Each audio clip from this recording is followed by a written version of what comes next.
If you haven't heard about Anchor, it's the easiest way to make a podcast. Let me explain how Anchor is your one-stop shop for creating podcasts. It's free. Yes, you heard me correctly. Anchor is free. And there's creation tools that allow you to record and edit your podcast right from your phone or your computer. Anchor will also distribute your podcast for you, so it can be heard on Spotify, Apple Podcasts, and many more platforms. Do you like to make money? Well, you can make money from your podcast with no minimum listenership required. Everything you need to make a podcast all in one place. Download the free Anchor app or go to anchor.fm to get started today.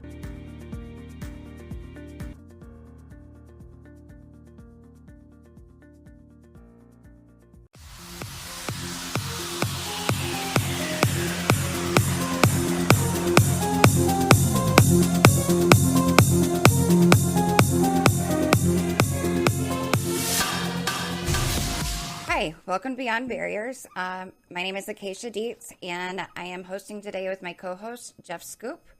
And today we have a very special guest with us. Mr. Rabbi Cooper of the Simon Wiesenthal Center is joining us today. Hi, Rabbi Cooper, and thanks for joining us with Beyond Barriers.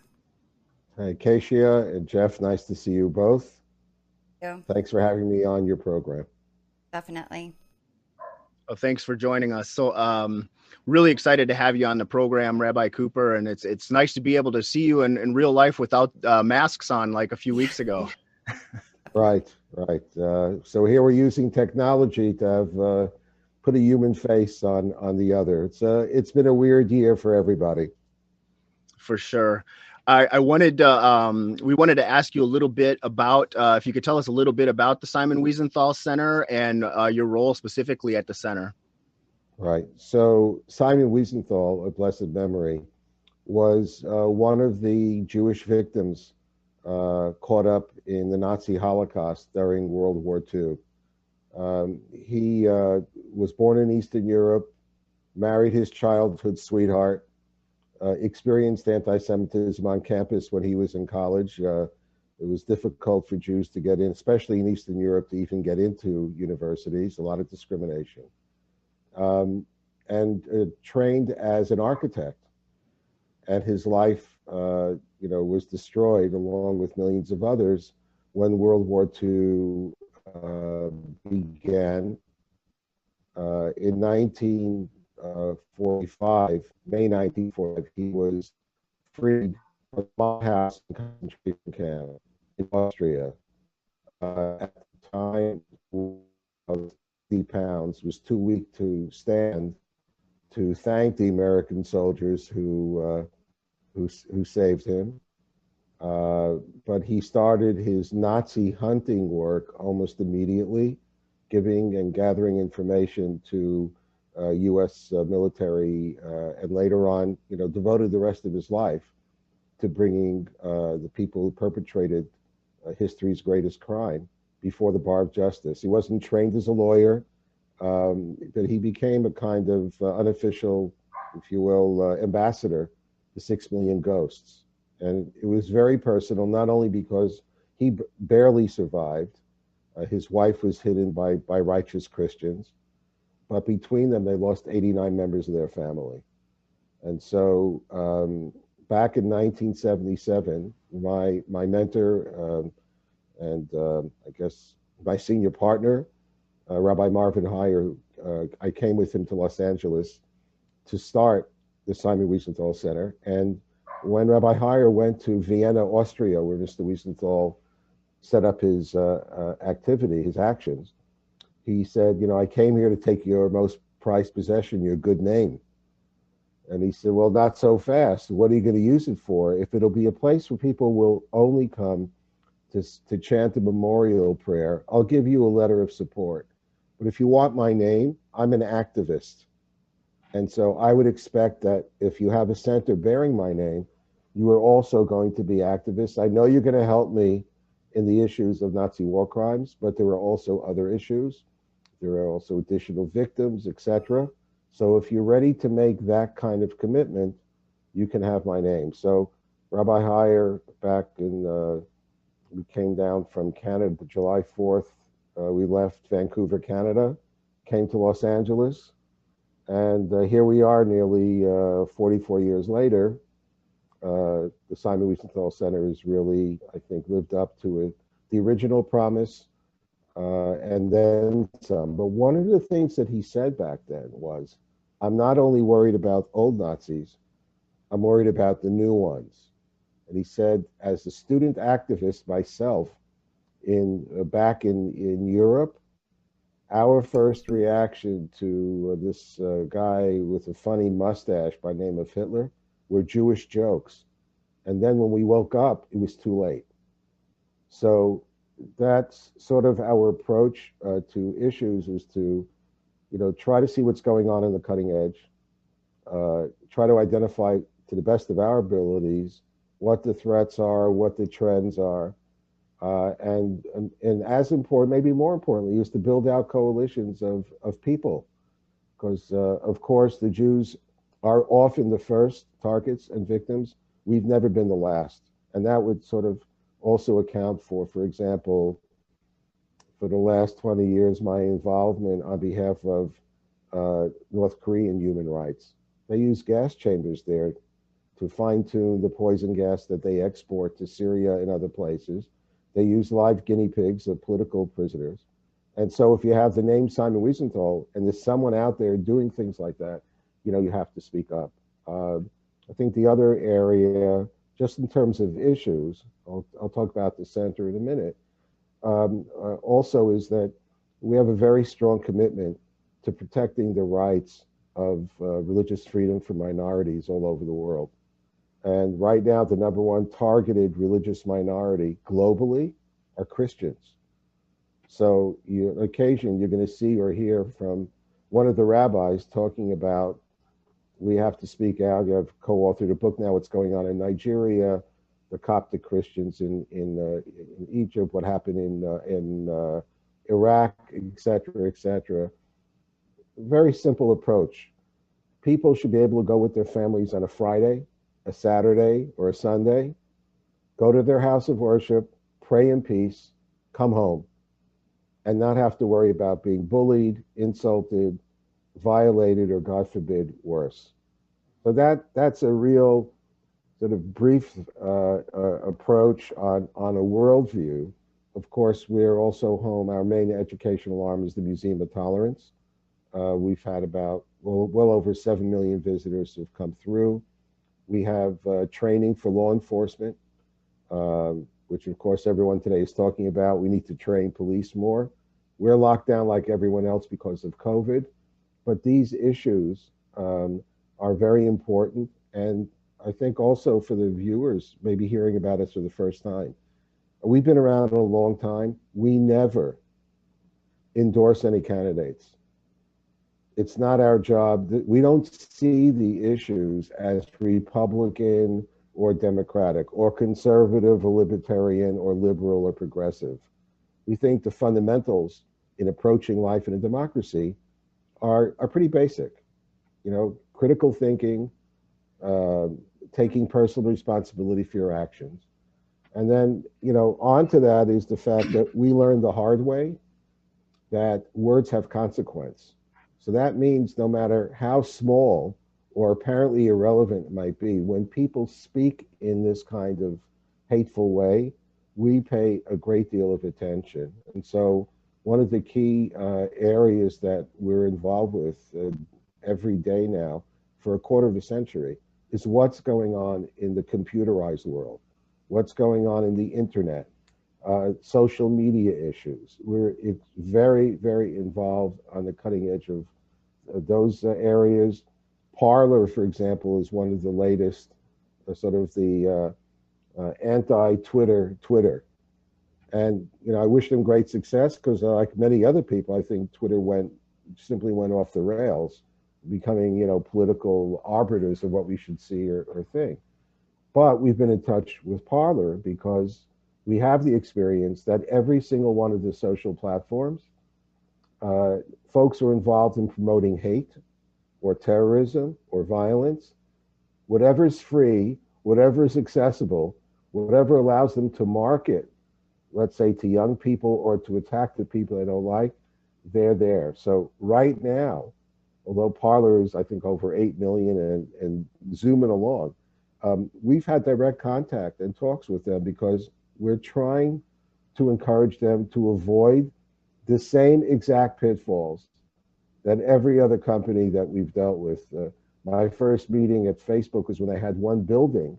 Now they own, I think, 4 zip codes. So we're very much committed to our democracy. I think America is the greatest country in the world. And, we think also there are laws, they should be followed. And we think that in any democracy, the best way forward is to try to find a middle ground and build out from it on key issues. Meaning, it's not our concern, or a Republican, Democrat, whatever, that's your business.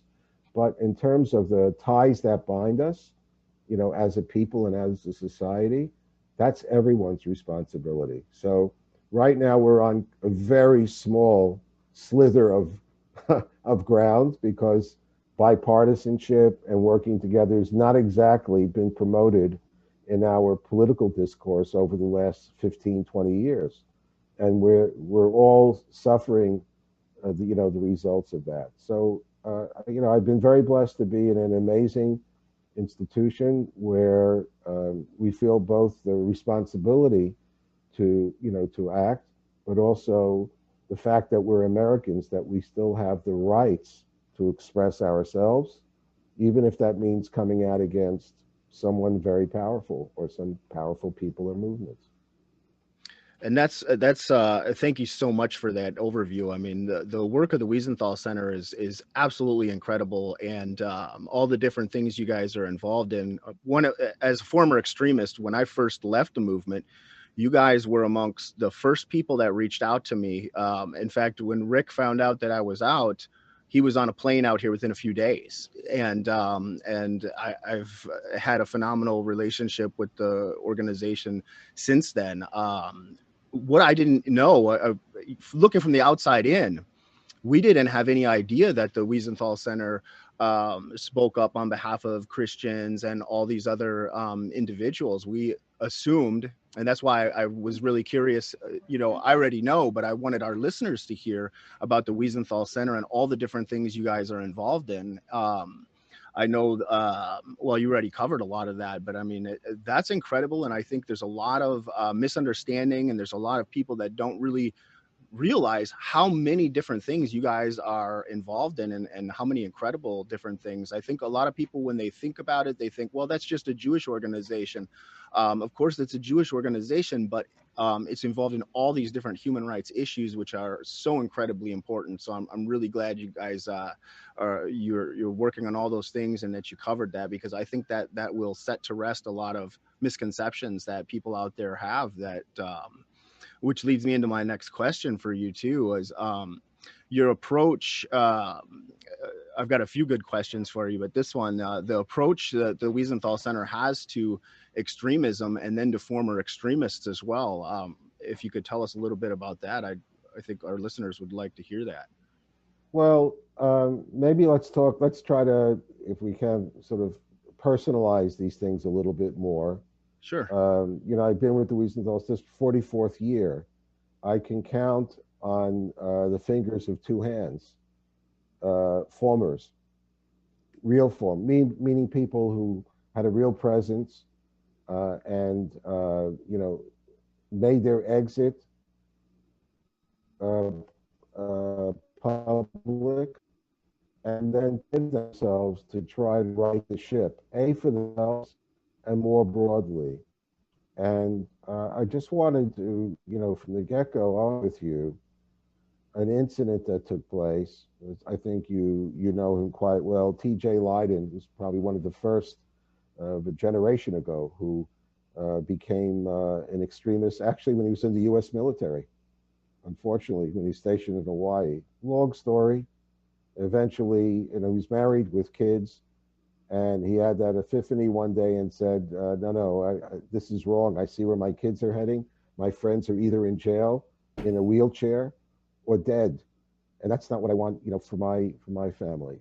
one particular program that I was with TJ, and he was a great communicator, as you are. So he did his presentation. He told his story, and I'll never forget a young African American teen got up at the end and said, "You know, this is all fine and very nice that you're no longer, but you yourself described how you used to lace up the jackboots and go out with your friends and target blacks in order to beat them into unconsciousness. What are you doing to make it up to them?" And it was a very special moment, I think, for everybody, but especially for TJ. That's sort of like the bottom line question.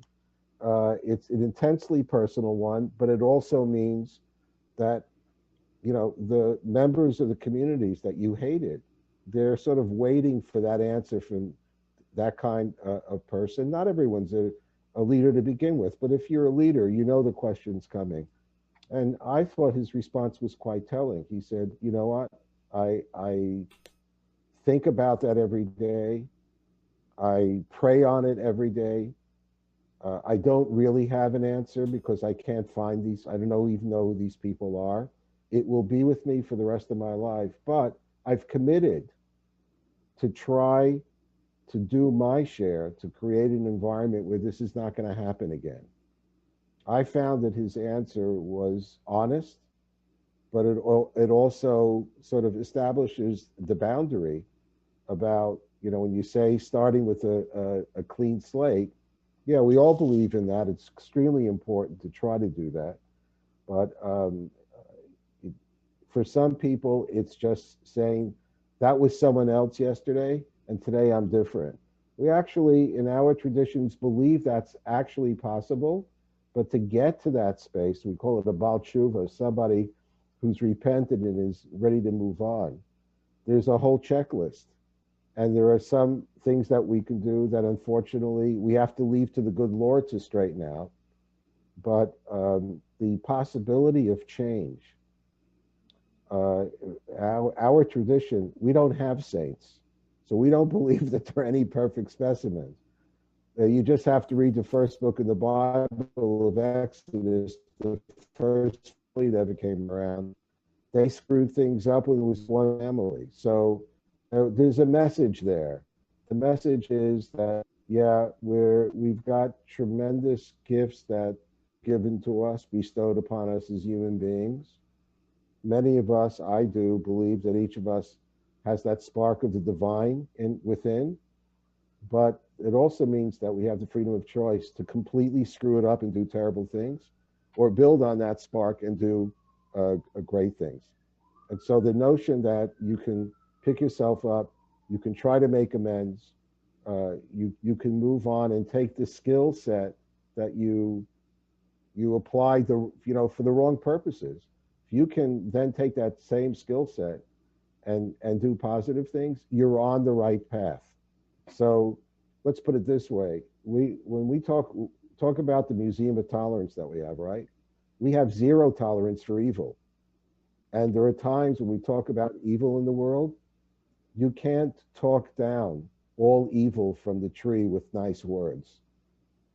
You know, Hitler, Mao, Stalin, some people say this guy now running China, Xi, you sometimes just talking a good game isn't good enough.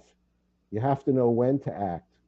Okay, so in that sense, I'm not a pacifist, and I'm not very much into kumbaya. You know, I was born and bred in the streets of New York City, so you know, I think we're very much realists. But I think also a simple story, and maybe you've heard, but now I've heard it from when I was growing up, was story, especially in Europe, and I think you have it even on the Mississippi River, some places, where you have these rafts that take you from one side of a broad river to the other. Today we have, you have big ships that do it with cars. But whether it's a small raft or a big ship, the story goes that a couple of people bought tickets to get across this. It was about a 5-mile wide spot. across the river in Europe, Eastern Europe. And they go out, and after about 20 minutes, a guy takes out a hand tool and he starts boring a hole underneath his seat. Well, the people sitting next to him go crazy and say, "What are you doing? What do you mean? Here's my ticket. I have the same rights that you do on this ship, and I would like to bore a hole and see if the water is clean." So of course, what the message is quite clear. We can't choose who's going to be sitting next to us on an airplane, a subway, who's going to cut us off on a roadway, who's going to be in a classroom or working with us in a factory. We're all in the same ship together.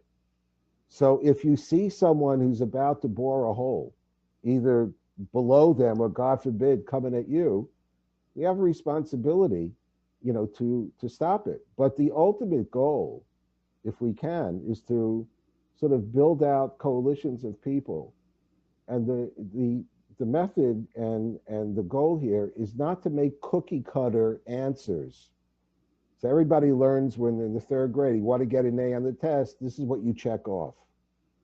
Probably more important that knowing that it's Martin Luther King's birthday, the third Monday in January, is for a kid to go and research and say, so what do I learn from Martin Luther King Jr.? How is it relevant, to myself or whatever great American, hero we're talking about. So if we either eliminate values from our public square, or it's just reduced to a multiple choice question so you can get a grade. So we'll be heading in the wrong direction. Our view is we all have these, conflicting elements in our personalities, in our souls, and it's a matter about how we deal with it, who we choose to work with, and how especially you treat the stranger, you treat the other. That's also a fundamental in the 5 books of Moses. It keeps talking over and over again, probably close to 40 times. Don't do this to someone else who's the stranger, because you were once a stranger in Egypt. So if I very easily go from my Judaic roots to my democratic roots as a taxpayer and an American citizen. I have also one other advantage, I think, for a lot of the people who are, listening in, is that it didn't start that way. First time I went on a plane, I was 18 years old, going to school in the Holy Land. I lived in New York. I wasn't even sure. I mean, it was like New York. I was a baseball fan, but other than that, as far as I knew, the world began and ended in the 5 boroughs of New York City, like any typical New Yorker. But since then, I've probably traveled about 7 or 8 million miles. I've been to Japan 40 times. I go to Asia a great deal. I just was in Nigeria and wrote a book about endangered Christians there. I'm very blessed because I've been able to meet, people of so many different cultures, backgrounds, and religions. And it's easy to say, well, I'm sure there are good people everywhere. I can report to you, there are good people everywhere, and there are evildoers everywhere. Racism knows no color. There are places in Africa where if you're a white guy, you're in the minority, and you have to hope you're in a good, strong democracy. So you can be a racist, you can be an anti-racist. Doesn't make a difference what color your skin is. But the other most important lesson about all of those travels, which included, before you guys were born, was known as the Soviet Union, Communist Russia, in quote unquote socialist paradise. What an absolute disaster. And from that time in 1972, when I came home, from that experience, I began to understand the amazing gift that I had in my life, that I was born as an American, because I can report to you 50 countries later, there isn't any place in the world that comes anywhere near the United States. But as Simon Wiesenthal himself warned, and it's in our museum, the great quote said, freedom is not a gift from heaven. It has to be fought for and earned every day. So it's a combination of ingredients. We would not have a museum of tolerance in in a place like North Korea or China or other societies where the government tells you how to think and the government tells you how to act, and you better listen or else. He said another great thing: where democracy is strong, it's good for Jews, and where it's weak, it's bad for Jews. So that, I think, a little bit more of a contextualization. So how do you fight extremism? You try to get the broadest relevant alliance going. So sometimes it's a global thing. You go out. Sometimes you have to take a leadership role. So what's quite amazing, and Rabbi Heyer said, I was there twice. We met with the current Pope already twice. And both times, the way it works when you're with a Pope, you have a private audience with your group. So you speak for 3 minutes, then the Pope speaks for 3 minutes, and if there's time, there might be some so you get 3 minutes, and we got anti-Semitism raging on both sides of the Atlantic. I'm sure that the Pope expected that Rabbi Heyer would talk only about that issue. That's, after all, we're Jews, and this is a deep concern to us, and he's a great religious figure. But halfway through his presentation, Rabbi Heyer talked about endangered Christian communities. And we do so as Jews. We're not, you're not looking at a candidate for someone who's going to convert to Christianity. But it's real simple as an American, because we were bestowed with with these rights and these safeguards. So the way we look at the world is, if a Coptic Christian is going to be blown to bits on Christmas Eve when he goes to Mass in Cairo, that makes every churchgoer around the world less safe.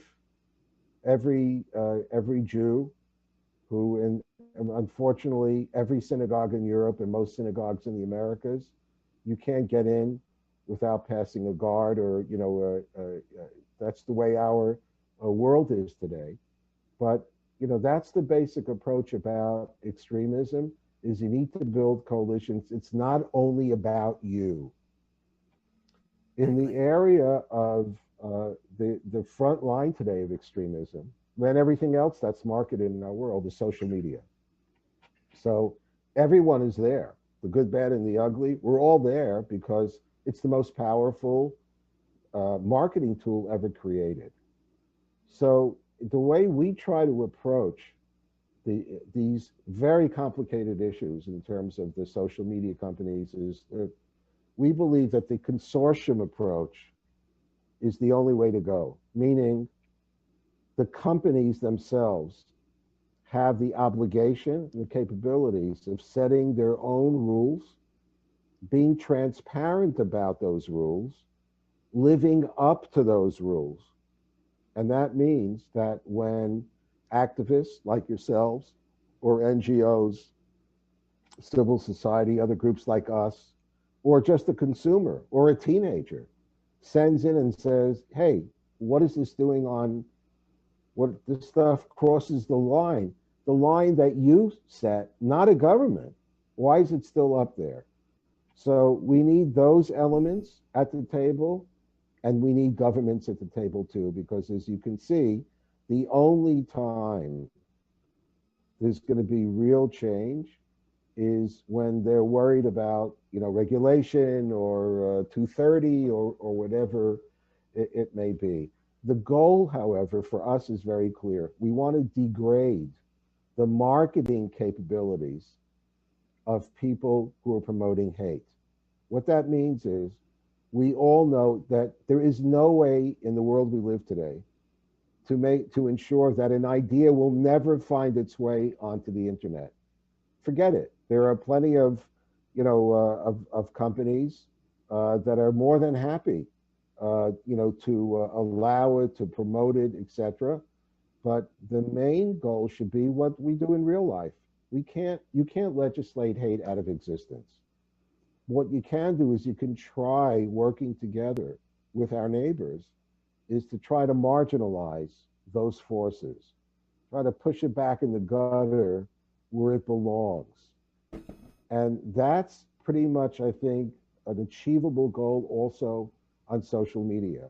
And so we name names, every March, around March 1st, we come up with an annual report called Digital Terrorism and Hate. And we have a report card on each of the companies. Some of them are well known. Everyone uses them. Some are lesser known. But as you know, some of the worst crimes against religious people and institutions. Pittsburgh, the guy was actually on social media and said, I'm going to go do the deed. In New Zealand, he was broadcasting live. Facebook for 3 days ran over 1.5 million Facebook users were repeating that live stream. They took it off, after 48 hours. That's just one social media.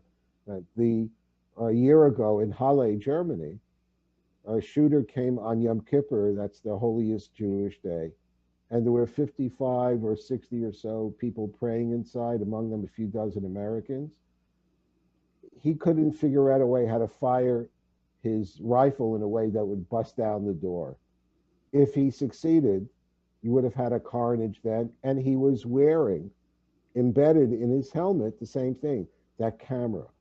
So there are so many different elements that we need to work together on to degrade those capabilities. So you might say, well, Rabbi, what do you mean? Live stream? How can, well, I'm sure both of you have been interviewed. There's no such thing as live television. There's always a delay of a couple of seconds. And there's no reason that the captains of online industry couldn't do the same. And there have been, as you know, live killings on Facebook. A cop was killed in France, by a terrorist live.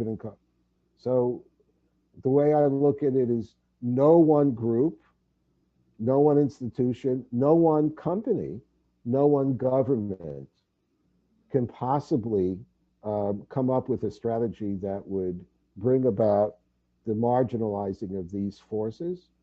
If we don't work together, then we're just allowing those guys to make that hole under the seat, their seat, and then we're all screwed.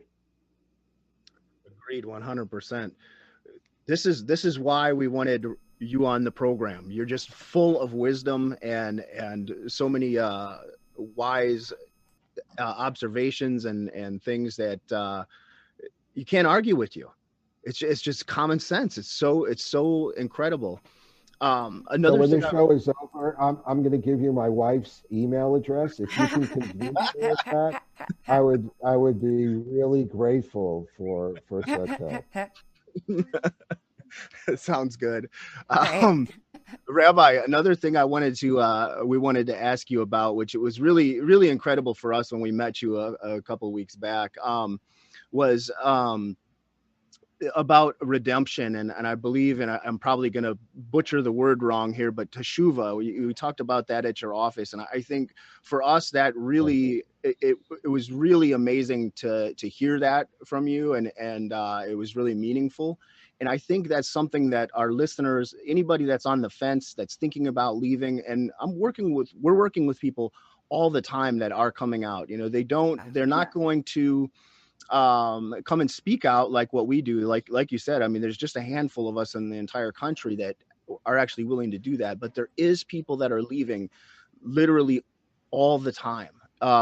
Just in the past week, I've had 4 or 5 people that I knew from the movement that are out or that are in the process of getting out just in the last week or so.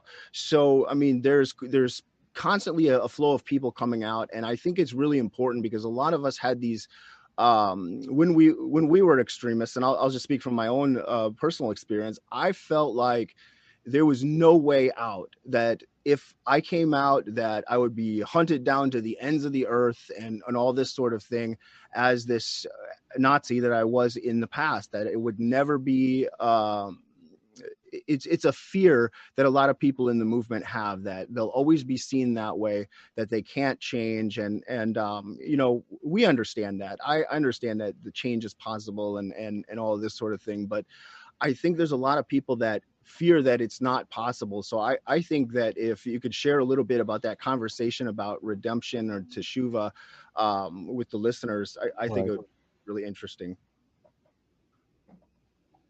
Well, first, let me just say in this connection, another important lesson that I learned from Simon Wiesenthal. He was once asked, was he surprised how many Nazis there were in the world? And his answer was, not at all. But I was surprised and saddened by how few anti-Nazis there were. So I don't want to overemphasize or dramatize the importance to society of a person walking away from hate. I think that in some ways is self-evident. So I'm not going to talk to that, because I think what you asked is something much, much more personal, and you know, people struggling within themselves. So the prescription that our tradition gives about repentance, which means coming back to our original source, right? Finding that divine spark and the what's extremely important in the process is not just to say I was always a good person in my heart, and now I'm going to be a good person again. Yes, that'll be very nice for you to say to yourself, but as we say in the old country, you have to put meat on the bone, and that means that you have to, not necessarily again publicly, it's not to get up in the town square, but to the extent that you can, go to individuals who you hurt and find a way, whether it's personally or in a letter or whatever it might be, to own up to the deeds that were done in the past. That's the most difficult part of this entire process, but it's really critical, because otherwise everything is just inside. You can ask yourself every day, well, did I really change? Have I done anything to prove to myself that I've changed? I think that is the biggest struggle, and would be the biggest achievement of all, is that when you're on the next level, looking back, you might someday say, I can't believe I did all those things. But you can only say that if you really have changed. And you can only change if in some ways you find a way to address, to the extent that you can, the terrible things that you've done, and people may have been hurt by you. Again, I know that most people, and I get it, have no interest, and I don't think any of us have an interest. We don't need a chorus of people saying, yes, we've seen the light, and now, etc. The heavy lifting is deeply and intensely personal. And the key to that is you have to own up to what you did and try to address that. Once you do that, you do in a sense, you are becoming a different person. You're becoming a new person. In many cases, you may be reconnecting to who you thought you were going to be or get to. And you may have, some of the same fears and concerns and frustrations about society. They don't go away the next day after you offload a certain approach. So you have to also now reconstruct and say, okay, what are my priorities? What can I change? And in a democracy, and with social media, there are amazing things that we are capable of doing. It doesn't have to happen all at once. And if it's a private, personal struggle, etc., then that's understandable. But the most important contribution, is the concept that we're not fated to follow a specific path. We can change, and it's not easy. And then the second point is that in order to prove to yourself that you have changed, it can't just be, I know now I'm a good person in my heart. That part, from where I sit, doesn't compute. And I would suggest a book. It's out of print, but you can get it online and at local library, called The Sunflower, based on a true story that happened to Simon Wiesenthal. It's a book he wrote about a real incident in which when he was barely alive in one of these Nazi camps, and he was pulled out of line and brought to a field hospital not far from the camp, which was in the middle of a sunflower field. And he was brought inside the tent, and there was an SS officer it was a MASH unit, and he was dying from his wounds. And he asked to see a Jew before he died. And he admits to Simon Wiesenthal, I killed Jews, I murdered Jews, and now I'm going to go see my maker. I want you to forgive me for my sins, what I did. You're a Jew, forgive me for the murders that I committed. The book, there are two different editions, an older one and one that was done probably about 10, 15 years ago. Before he tells you his reaction, he went to spiritual leaders all over the world and asked them what your answer would be, because there are many traditions of many faiths, and the people who are not necessarily of faith who thought on the issue of repentance.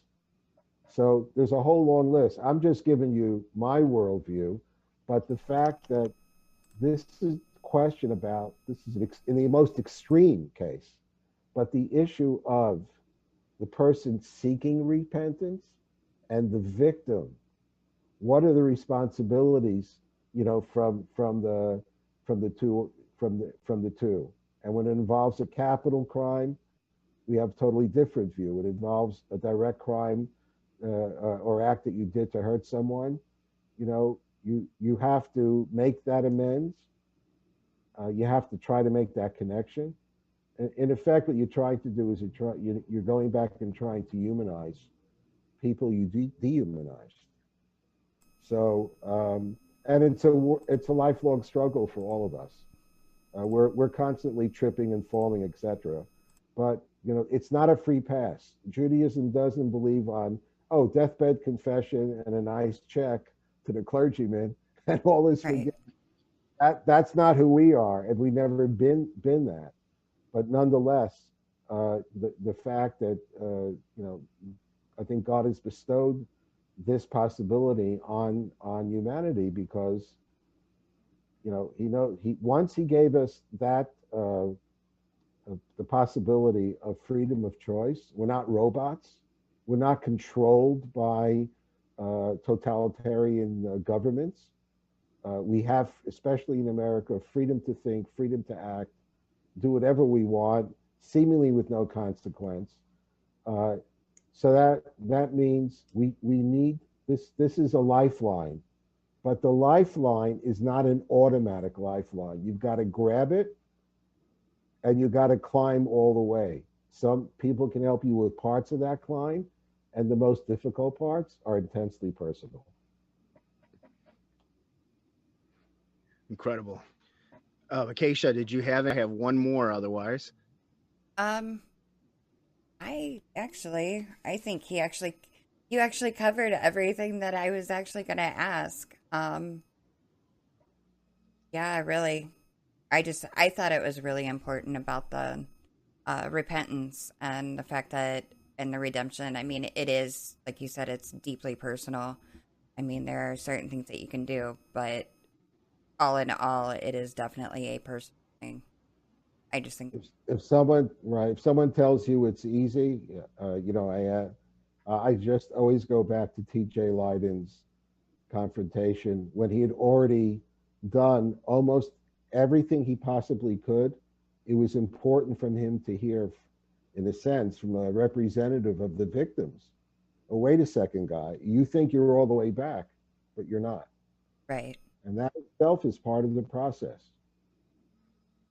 Yeah, it's definitely definitely not easy, but it's worth it. It's absolutely worth it. I mean, it's like when you're in a hate group or a movement like that, it's like you're carrying this weight on your back, and it's holding you down, and it's smothering you literally, or it's literally crippling you over. And getting rid of that and doing positive, meaningful things in life, I think is so incredible. That's why I speak out, and I do the work that we do with Beyond Barriers, is part of it is redemption. Part of it is trying to right the wrongs of the past. And it also feels good. That's the plus. It feels good to help other people and all that.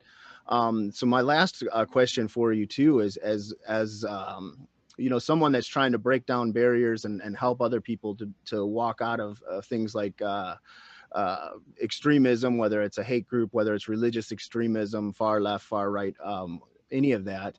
I wanted to ask you about your interactions with the Muslim community, because there's a lot of misconceptions where people feel like Jews and Muslims are bitter enemies. And I know you've done a lot of incredible work with building bridges and getting people beyond the barriers in that sense. And not necessarily natural allies, but you've done some really groundbreaking work there, and I would like Yeah.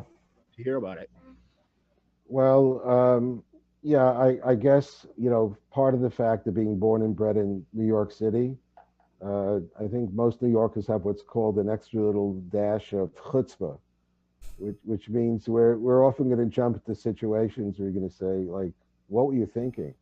But seriously, having the honor to work at the Museum of Tolerance and the Simon Wiesenthal Center for decades, and we talk about draining swamps of hatred. I've tried to utilize that opportunity to really go all over the world looking for what I call normals, not just among Muslims, among the Buddhists, others in Japan and different places. People have that, when you boil it down just to that basic thing about being a decent person, etc.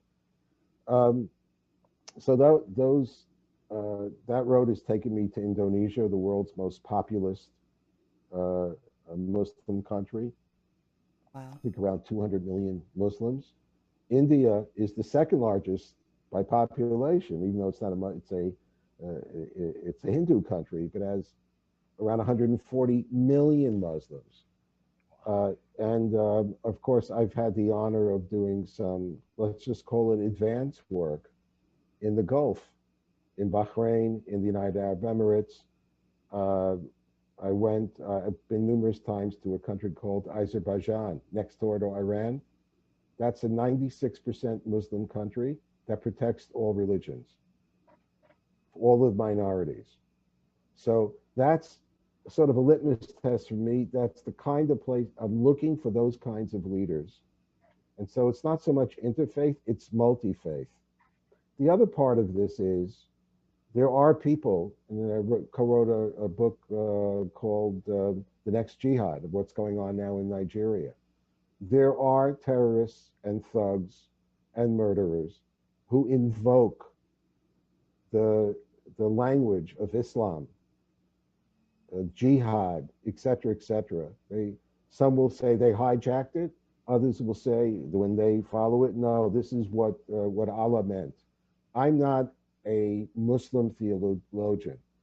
I think that most Muslims understand there's a challenge that among them in this global religion are people who are using all of the trappings of that faith in order to legitimate murder. And worse, they're saying that God wants them to strap a little kid with a suicide vest, go into another mosque or a church or into a pizza shop in Jerusalem and blow up, pregnant women or people at prayer. They actually think that that's what God sent us for on this earth. That is a huge problem. It's a huge challenge to all. And the people who need to lead the counterattack on that are Muslims.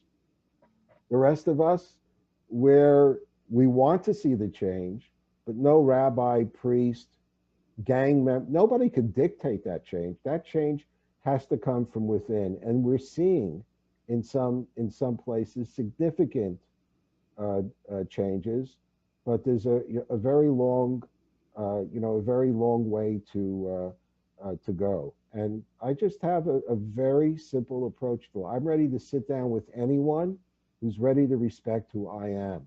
I don't expect everyone that I meet to say, "Oh, Rabbi Cooper, you're a Zionist. You love your family." And yeah, okay, now I'm a Zionist too. That's ridiculous. But I want people to respect who I am in all of its dimensions. If they're ready to show that respect, I'm ready to sit with them. And by the way, there are people today in the United States, extremists, who are saying, no, no, if you want to get in, let's say you want to be in the Women's March. No, we have a checklist. If you love Israel, you can't play. Don't bring your marbles or dolls with us. You can't be part of the team. So this is this mentality, and I think this is maybe the last comment that I would make, because it's not about religion. It's really about human psychology, leadership, and belonging to a group. Anyone who tells you that the price of joining a group means that you have to sign on to a group think that you're not really comfortable with, that you don't really buy into, but you like the idea of wearing the same jacket, uniform, or whatever it is, and you're ready to sort of, hold your nose and do it initially. When you do it often enough, you stop holding your nose. So Exactly. that is the psychology that has to be broken. And just to remember, you know, every single person is unique and has a unique contribution to make. And the amazing thing about us being Americans, it's really totally our choice. You can't blame it on anyone else. We live in a free country, in a free society. In some other places that I go to, there's still a king. And if he gets up on the wrong side of the bed one morning and doesn't like the way your hair looks, you're going to be in trouble. Right. So we're kind of spoiled Americans right across the bounds. But that also means with that unbelievable, unfettered freedom comes on full responsibility for what we do. Absolutely. That was it in a nutshell. I love it. Yes. Thank you Thank so you. so much for Well, joining us, thank and you, for your Jeff and time, sir. Acacia, and I hope sometime in the next couple of months, let's hook up again. We can continue the dialogue. Awesome. Absolutely. Thank Sounds you great. very much. And good luck with your work and with on yourselves and in helping others to choose to do the right thing. Thank you, Rabbi. It Thank was an you. honor. God bless. All the best. God bless. Bye And bye. what Rabbi Cooper was talking about, like, is so true. Like, he was talking about, with great freedom comes great responsibility. And it really does. And it is a choice to not only just walk away from groups like this and from extremism and from hate and all of that, but it's also a continuous daily choice every day to keep making those decisions, to keep walking the correct path and doing it for the, right reasons, but doing it because it's the right thing. And that's what we need to do. Did you have any thoughts on what Rabbi Cooper shared today? It was really good. I think what people really need to take into consideration is a lot of the wisdom and thoughts that he had on doing the work. And when you get out, it's not just about saying, "Oh, I've changed. Everything's better now." No, it's not that simple, and I really like the way he put that, because it gives people an opportunity to think that sort of thing over. All of us that work towards change in our lives, that it's a constant ongoing struggle. It's something that we will constantly be working on. It's constantly for the rest of our lives. It's something that we need to focus upon and do better at. And what I really enjoyed about the conversation too is and the last question I had for him, and we covered it a little bit, but was the misconceptions. Is there's a lot of people that are looking about, as you know, I mean, we work with a lot of the people that are coming out and that have left, or that are on the fence about leaving, and there's all these misconceptions about how society won't allow them back or won't welcome them back, and things like that. I think it's incredibly important. I mean, for people like us to be sitting here talking with somebody like Rabbi Cooper, and having friends at the Wiesenthal Center, Rick Eaton, Allison, and the Midwest direct Allison, the Midwest director, um, all these wonderful people. For us, we would have never expected that. Not at I all. For sure, when Rick first reached out to me, when I was started speaking out, I was shocked. I was like, oh boy, I don't know. I was a little nervous, even a lot nervous, a little nervous, Right. I was a lot nervous, because I hadn't really had that many interactions with Jewish people. And in the movement, a lot of people are very nervous about groups like the Simon Wiesenthal Center, and they just have these misconceptions about the faith, about the organization, about Jewish people in general. And I'm as guilty of it, or more guilty of it, than probably anybody else, as far as vilifying these people. So it was incredibly meaningful for me personally to have the relationship that I have today with all of the Jewish people that I know, and it's just been incredible. Incredibly thankful that they view the world. So many of them view the world in this way, and can see that people can change, and it's really meaningful. So I think to our listeners out there, for them to know that, that I think is important. I think it's important that they realize the world is not always going to view you as this villain, or if you truly change. And there's a big difference, and I really like how Rabbi Cooper put that too. There's a difference between just saying something and actually doing it. Right. So anybody can say, oh, I've changed, and then not really change. And Mm-hmm. that's not meaningful. That's not right. It's not honorable. It's not noble. It's not proper. But if someone's truly trying to change, or someone has changed, these are things I think we as society, I know with the work at Beyond Barriers, we welcome that change. We know it takes time with a lot of the different people. We have people that we work with, as you know, that they change very quickly, and they're very resilient, and it's fast. For other people, some of the things that they struggle with takes years and years and years to be able to put some of that behind them. And some people, never let go of certain things. But the important thing is, for all of us, I think, as humanity, is to recognize, especially when someone is trying to change. I know with Beyond Barriers, that's one of the things we focus on.